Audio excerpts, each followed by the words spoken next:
25 साल की कविता हंसते हुए और उंगलियों के जरिए खेलते हुए पूरे परिवार को बता रही है कि किस तरीके से उसने अपने 27 साल के पति का मर्डर करने के बाद उसकी राख को या कहें उसकी अस्थियों को चुपचाप परिवार से छुपाकर हरिद्वार के गंगा में बहा कर आ गई है। उसे शक था, उसे डर ये इस बात का लग रहा था कि अगर किसी भी तरीके से पुलिस या जांच होगी और बॉडी अगर मिलेगी तो पोस्टमार्टम से उसकी पूरी पोल खुल जाएगी। बकायदा उसने ऑस्कर लेवल एक्टिंग की, बड़ी बड़ी जो हीरोइन है वो फेल हो जाए इसके हंसते हुए चेहरे के सामने आज इस डिकोडिंग क्राइम के जरिए बताएंगे कि एक औरत जब फैसला करती है और साथ में सीसीटीवी फुटेज में देखिए जहां पर आपको नजर आएगा कि बीवी है और बीवी के साथ 3 और मर्द भी हैं, नीचे बैठा हुआ पति है और किस तरीके से सरेआ और शाम के 5:30 बजे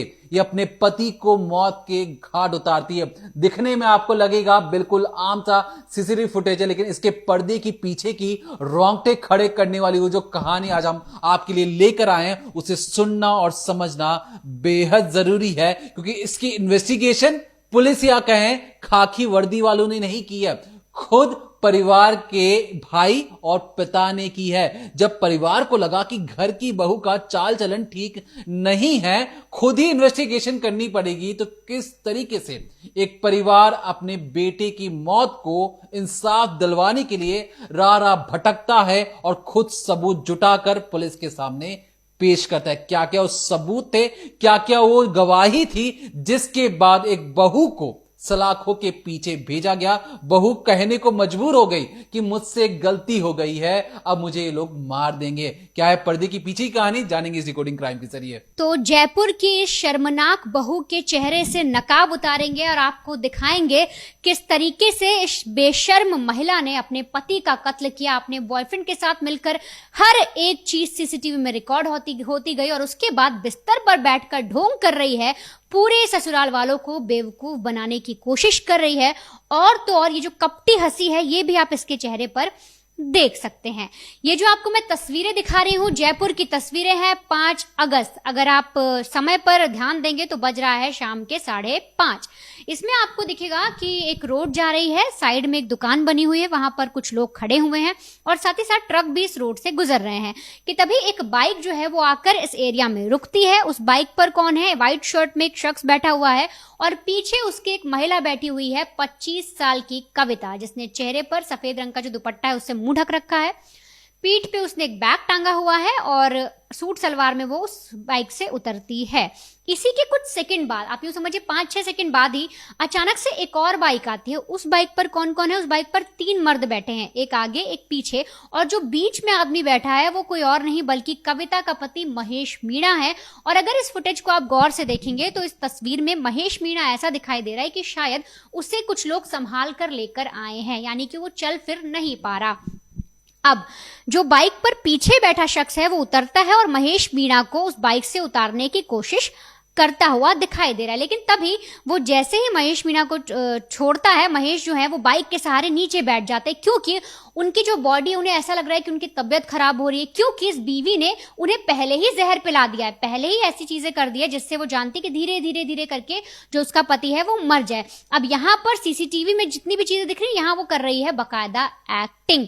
अब बाइक पर जब आप गौर करेंगे तो महेश मीणा जो है वो नीचे बैठ गए, जैसे मान लीजिए किसी का सर बहुत तेज दर्द कर रहा हो, वॉमिटिंग आने वाली हो, उसे अनकॉन्शियस लगता है, तो इंसान जो उसकी बॉडी उसका साथ नहीं देती, वो नीचे बैठता है, चक्कर आता है। तो इस वक्त भी यहाँ पर महेश मीणा के साथ भी कुछ ऐसा ही हो रहा है।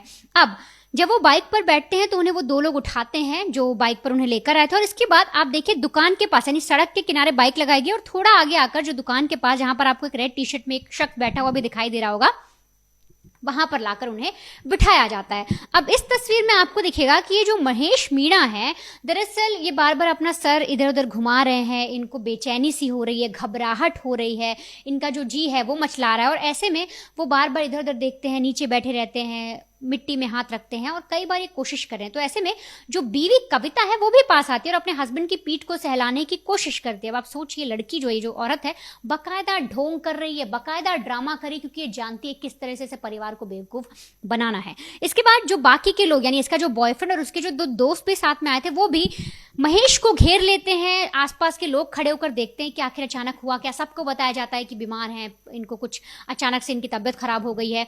और इतने में 14 पुलिया, ये जो जयपुर का 14 पुलिया वाला इलाका है, वहां पर ये पूरा दृश्य आप देख रहे हैं। और इसी में 5:30 की बात थी, करीब करीब 10 मिनट बाद यहीं से कविता जो है महेश के भाई को कॉल करती है और कहती है कि देखो मैं 14 पुलिया पर खड़ी हूं, मैं किसी तरह से महेश को लेकर आई हूं। वो कह रहे हैं कि उनकी तबीयत बहुत खराब है और मैं उन्हें कोशिश कर रही हूं कि वो ठीक हो जाए, हो सके तो जल्दी से यहाँ पर आ जाओ। ये बता देती है उसके भाई को, क्योंकि पहले ही पूरी प्लानिंग थी। अब इस सीसीटीवी में आप देखेंगे कि वो बार बार अपने हाथों में पानी ले रही है, उस पानी को लगातार वो अपने पति के चेहरे पर मार रही है, पिलाने की भी कोशिश कर रही है। हो सकता है इस पानी के अंदर ही कुछ ऐसा हो कि उसकी तबीयत और बिगड़ रही हो।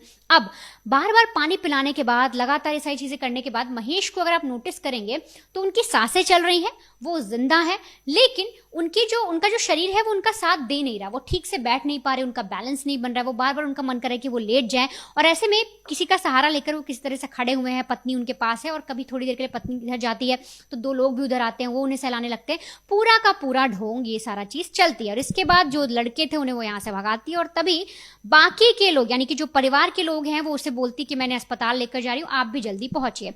अब इधर ये पत्नी अपने पति को अस्पताल लेकर पहुंचती है, उधर परिवार के लोग अस्पताल लेकर पहुंचते हैं। लेकिन अस्पताल पहुंचने पर पता क्या चलता है, जो भी आपको मैंने पूरा सीसीटीवी दिखाया, ये एक मनगढ़ंत कहानी थी जो कविता ने खुद बनाई थी। अस्पताल में क्या होता है कि कुछ देर तक तो महेश जो है वो ठीक रहते हैं, लेकिन कुछ देर बाद अचानक से उनकी मौत हो जाती है। डॉक्टर्स कहते हैं कि लाने में बहुत देर हो गई है, इनकी मौत हो गई है। अब ये कविता, ये जो पत्नी है, ये बकायदा अस्पताल के अंदर रोना शुरू कर देती है, चिल्लाना शुरू कर देती है, बार बार हर किसी के कंधे का सहारा लेती है। और ऐसे में परिवार को लगता है कि जो बहू है उसकी जिंदगी उजड़ गई, उसके सिर से, आप यूं समझिए उसका पति ने उसका साथ छोड़ दिया, उसका सुहाग उजड़ गया, और सब उसको सांत्वना देते हैं, कंसोल करने की कोशिश करते हैं। अब ऐसे में परिवार वाले उस वक्त मान लेते हैं कि हाँ, उनके बेटे की मौत सामान्य है, कोई बीमारी हुई होगी और इस वजह से मौत हो गई। जो लाश है, उसको, डेड बॉडी, उसको घर लाया जाता है, उसके रिचुअल्स की तैयारी की जाती है। लेकिन इधर कहानी क्या होती है, अब ऐसे में जो पिता है उन्हें बार बार लगता है कि शायद उनके बेटे के साथ कुछ गलत हुआ है। जो पिता है वो जब अपनी बहू का रवैया देखते हैं कि वो जितना रो रही है, लेकिन फिर आराम से नींद भी आ रही है, सब कुछ नॉर्मल कर रही है, यहाँ लोगों की नींदें उड़ी हुई है, लोग ये जानना चाहते हैं कि क्या बीमारी हो गई थी, क्या दिक्कत थी। बहू उस चीज़ पे भी कोई इनपुट नहीं दे रही, ना वो कुछ चीज़ें जानना चाहती है, ना समझना चाहती है। तो उन्हें शक होता है। तब वो अपने छोटे बेटे से बात करते हैं और उससे बोलते हैं कि देखो, मुझे डाउट है कि शायद तुम्हारे भाई के साथ कुछ गलत हुआ है, कुछ उसके साथ लोगों ने गलत किया है, ये कोई सामान्य मौत नहीं है, हो सकता, चलो हम मिलकर इस बारे में पता करते हैं। और ऐसे में एक परिवार, एक पिता और एक बेटा एकजुट होते हैं और वो अपने बड़े बेटे के बारे में, यानी सारी चीज पता लगाते हैं और पता लगाने की कोशिश करते हैं कि उनके बेटे के साथ आखिरकार हुआ क्या था। अब दूसरी तरफ की कहानी क्या चल रही थी, जो पिता है और जो बेटा है वो एक तरफ ये सारी चीजें इन्वेस्टिगेट कर रहे थे, दूसरी तरफ ये लोग जानते थे कि कैसे भी करके हो ना हो, इस पूरे मामले में जो कविता है उसका हाथ जरूर होगा। जब वो इस तरह से ढोंग कर रही है, नींद भी सही आ रही है, तो कुछ ना कुछ उसने प्लानिंग जरूर की होगी। और इसीलिए जब सारे रिचुअल होते हैं, अस्थियां विसर्जित करने की बात आती है, तो इधर कविता जो है वो बार बार बोलती है कि नहीं, मेरे पति हैं, मैं उन्हें आखिरी क्षण तक नहीं छोड़ सकती, मैं ही उनकी अस्थियां विसर्जित करने जाऊंगी। परिवार वाले मना करते हैं। तो ऐसे में जो कविता है बहुत ज्यादा रोने का और इस तरह का ढोंग करती है। तो परिवार कहता है ठीक है, एक काम करो, तुम जाओगे जरूर, लेकिन तुम्हें अकेले नहीं भेजा जाएगा, तुम्हारे साथ और भी कई सारे लोग जाएंगे। तो आप यूं समझिए, जो पिता थे और जो भाई था वो जानते थे कविता ने कुछ ना कुछ किया है और वहां से वो भाग सकती है, इसीलिए घर के तमाम लोगों को उसके साथ भेजा गया था ताकि वो वहां से भाग ना पाए। उसकी लगातार पहरेदारी की जा रही थी। और दूसरी तरफ भाई क्या कर रहा था, तो भाई सबसे पहले पहुंचता है 14 पुलिया, जहां का ये पूरा सीसीटीवी फुटेज है। वहां जाकर लोगों से पूछने की कोशिश करता है कि 5 तारीख को ऐसा ऐसा एक वाक्या हुआ था, क्या आपने कुछ देखा, क्या आप कुछ जानते हैं, ये सारी चीजें पूछने की कोशिश करता है। तो उसे क्या चीज दिखती है, उसे दिखता है कि वहां पर कई सारे कैमरे लगे हैं और वो किसी तरह से उन कैमरों की फुटेज को जुगाड़ने की कोशिश करता है। अब जैसे ही भाई को फुटेज दिखता है तो वो फुटेज में देखता है कि जो उसकी भाभी हैं वो किसी एक आदमी के साथ आई हैं, बाकी के जो दो और मर्द थे वो उसके भाई को लेकर आए हैं। यहां पर इसका माथा ठनकता है, क्योंकि जो बिस्तर का फुटेज दीपक ने आपको दिखाया था, जहां पर परिवार वाले उससे पूछ रहे हैं कि बताओ भाई की मौत कैसे हुई थी, महेश के साथ क्या हुआ था, तो वहां पर गोल गोल बातें घुमाती है, हंसती है और कहती है कि मैं बाइक चलाकर लेकर आई थी, उनकी तबीयत अचानक खराब हो गई थी, मुझे इस बारे में नहीं पता। लेकिन जब फुटेज में दिखता है तो दिखता है कि 3 आदमियों के साथ वो अपने पति को वहां लेकर आई थी, कुछ पिला भी रही थी लगातार। ये सारी चीजें देखने के बाद जो भाई है वो अपनी भाभी को कन्फ्रंट करता है। वो बोलता है कि मैं आपको आपकी हर एक चीज जान चुका हूं, मुझे आपका सच जानना है, बताइए आपने उनके साथ क्या किया था। इस पर भी वो कोई जवाब नहीं देती, लेकिन जब सीसीटीवी फुटेज दिखाया जाता है तब जाकर पूरी कहानी सामने आती है। आप एक बार सुनिए किस तरह से भाई ने इस पूरे केस को इन्वेस्टिगेट किया और कैसे अपनी भाभी का जुर्म जो है वो उसने साबित किया। सर जब हमारे को पता जब चला, जब वो मतलब हमारे को मतलब हमारी मेरी सिस्टर को ऐसे बताया उसने कि मैं इसको बांध कर लेके आई हूँ 200 फीट से। उसके बाद में हमने उस टाइम कुछ भी नहीं बोला। हमने पोस्टमार्टम के लिए महेश को दे दिया। महेश को पोस्टमार्टम के लिए देने के बाद में जब हम उसको तीसरे के दिन गंगा जी भेज दी। गंगा जी भेजने के बाद में चौथे दिन मैं गया वहां पे 14 नंबर जहाँ पे ये हादसा हुआ था। मैंने वहां की फुटेज खंगाली। वहां पे फुटेज में मेरे को ये 3 लड़के और दिखाई दिए। फिर उनके मेरे रिश्तेदारों के पास पता किया मैंने, तो उन लड़कों ने बताया कि ये गणेश है, इसका नाम अजय मीणा है, इसका नाम गोलू प्रजापत है। ठीक है। और उन्हीं के रिश्तेदारों के थ्रू मेरे को पता लगा है कि गणेश से 9 साल से इसका अफेयर था। तो उसके बाद में मैं यहाँ पे सभी घर वालों को आके बता दिया। बताने के बाद में घर वालों ने 9 तारीख को थाने में चले गए। थाने में जाने के बाद में उस लड़की की रिएक्शन ऐसा कुछ भी नहीं था। वो मतलब मुस्कुरा रही थी, उसके मुंह पे कुछ भी नहीं था। वो भगने की कोशिश की थी, लेकिन लड़कों हमारे सब पूरी रात जगे, सारे घर वाले पूरी रात जगे 9 तारीख से लेके 16 तारीख तक। तो उसका ध्यान नहीं रख रहे थे, उसको भगने ही नहीं दे रहे थे, सब उसके साथ ही थे। वो जब उसके पिताजी ने उससे पूछताछ की तब क्या बोला उसने? उसके पिताजी ने जब पूछताछ की उस टाइम तो उसने मना ही किया था कि मैंने कुछ भी नहीं किया, कुछ भी नहीं किया। लेकिन जब मैंने फुटेज दिखाई ना, उसके बाद में उसने बोलना चालू किया था। आपने उनको फोटोज दिखा दिया? हाँ, मैंने फोटो दिखा दी कि आपने क्या, आप बोल रहे हो कि आप अकेले बांध के लेके आई हो, तो आप इसमें देखो इसमें कौन कौन आया है साथ में। तो फिर क्या बोला? फिर उसने बता दिया पूरी बात हमारे को कि गणेश के साथ मिलकर उसने किया है। पूरा बात उसने बता दिया। उसने बस्सी में पंडित जी कचोरी वाला है, वहां से गणेश ने स्टोल भी खरीदा है, मतलब मुंह लपेटने के लिए ब्लैक कलर का, जो इसमें वीडियो में पहन रखा है। वो मारा कैसे? मारा जहर दे के मारा है ना, बता रही है ना वो खुद। अच्छा, खुद बोल रही है? हाँ, खुद बोल रही थी। कब शादी हुई थी? 12 नवंबर 2024 को। ये उस डॉक्टर के पास बार बार क्यों जाते हैं? सर, वो डॉक्टर के पास कोई बच्चादानी में सूजन बता के जाती थी। वह बच्चादानी में मेरे सूजन है इसलिए जाती थी। अच्छा। लेकिन वो डॉक्टर के पास नहीं गई थी 5 तारीख को। ये सीधे अपने ससुराल गई थी, ससुराल से नई के नाथ मंदिर गई थी। मतलब अपने पियर गई थी, फिर पियर से सीधे नई के नाथ मंदिर गई थी। पुलिस की कार्रवाई कैसी लग रही है? संतुष्ट है? मैं तो संतुष्ट नहीं हुआ अभी तक पुलिस की कार्रवाई से, क्योंकि मेरे को अभी तक पोस्टमार्टम रिपोर्ट में क्या है क्या नहीं है कुछ भी पता नहीं मिला है अभी तक। अब आपने सुना कि किस तरीके से भाई ने इन्वेस्टिगेट करते हुए खुद अपनी भाभी को एक तरीके से इस तरीके से चुंगल में फंसाया कि भाभी के पास कोई और ऑप्शन था नहीं। और उसकी बाद ये वीडियो ध्यान से देखिए। ये जो बैकग्राउंड में जो मेरे वीडियो चल रहा है, यहाँ पर ये जो भाभी है ये उन्हीं लड़कों को कॉल कर कर कहती है, जो मैं आपको बताऊं ये राजस्थानी में आपको समझ में नहीं आएगा, लेकिन उसमें ये जो बहू है वो क्या कह रही है, कितना छुपोगे, पकड़े तो वो भी जाएगा। मतलब ये अपने प्रेमी के दोस्त से कह रही है कि उसे बोलो कि वो सरेंडर कर दे, मैंने अपना जुर्म कबूल कर लिया है, तुम्हें भी अपना जुर्म कबूल कर लेना चाहिए और उस मेरे प्रेमी को भी बता देना कि उससे बहुत बड़ी गलती हो गई है, उसे अपना जुर्म कबूल कर लेना चाहिए। और ये जो वीडियो जब रिकॉर्ड किया जा रहा था कोई प्रेशर नहीं था, बहू को पता लगा था कि उसकी वो पकड़ी गई है। और इसके बाद जो शुरुआत मैंने आपको वीडियो दिखाया वहां पर भी वो बार बार ये कह रही है कि मैं तो फंस गई, अब घर वाले मुझे मार देंगे। घर वाले कौन? ससुराल वाली नहीं, वो अपने मायके वालों से डर रही है कि कहीं अगर उसके पापा मम्मी को पता लग गया कि उसने एक जान ले ली है, मर्डर कर दिया है, वो कहीं की नहीं रहेगी। उसे खौफ खाकी वर्दी वालों का नहीं था, उसे खौफ ससुराल वालों का नहीं था, उसे खौफ उस घर के भाई का नहीं था, उसके पिता का नहीं था। उसे सिर्फ और सिर्फ ये था कि घर पर उसके परिवार वाले उसे मार डालेंगे। अब यहां से कहानी में जब लोगों ने इन्वेस्टिगेट करना शुरू किया कि ये कौन है, कहां से इनका रिलेशन शुरू हुआ, तो 2024 में शादी हो जाती है इनकी। लेकिन कविता और गणेश का जो रिलेशन था पिछले 9-10 साल से बदस्तूर चलता ही जा रहा था। बावजूद उसकी जब उसकी शादी होती है तो वो फैसला करती है कि मैं पति के साथ तो रहूंगी, लेकिन मैं अपना जो पास्ट रिलेशन है उसे नहीं छोड़ सकती हूं।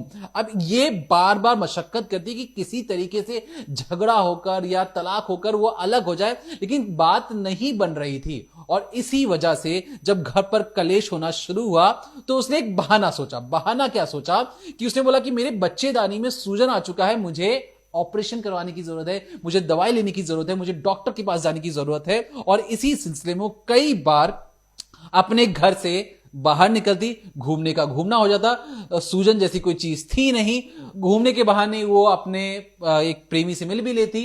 और इसी वजह से जब पति को शक हुआ तो पति ने कहा कि मैं आज तुम्हें अपने साथ लेकर जाऊंगा। अब इसने फोन कर अपने ससुराल वाले से कहा कि मैं डॉक्टर के पास जा रही हूं, 5 बजे का वक्त था। 6 बजते बजते फोन आ जाता और कहा जाता है कि आपका बेटा अब इस दुनिया में नहीं रहा।